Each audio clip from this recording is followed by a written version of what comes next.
Hello viewers, நாங்களோட Lakshmi. நீங்கள் பார்த்துட்டு இருக்கிறது 0 லக்ஷ்மி. எல்லாருமே சிவராத்திரியோட அந்த பூஜையில் இருப்பீங்க. இந்த தருணத்தில் ஒரு பியூட்டிஃபுல்லான அப்டேட்.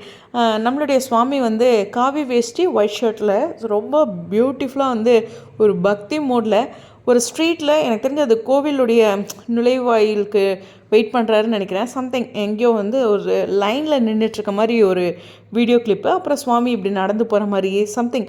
ஆனால் அந்த வீடியோ பார்க்கும்போது அவ்வளோ கேஷுவலாக, இப்போ நம்ம ரோட்டில் எப்படி நடந்து போகிறோம், அவரும் மனுஷன்தான், நான் சொல்கிறது புரியுது.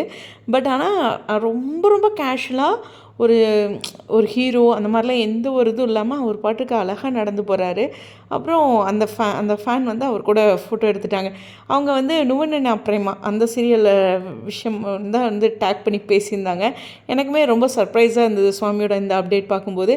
ஹோப் இன்றைக்கான வீடியோவாகவே இருக்கலாம்னு நினைக்கிறேன். சிவராத்திரிக்கு கோவிலுக்கு போயிருக்காருன்ட்டு. ஸோ ரொம்ப பியூட்டிஃபுல்லாக ஒரு டிவைன் அப்டேட் அவரோட சைட்லேருந்து.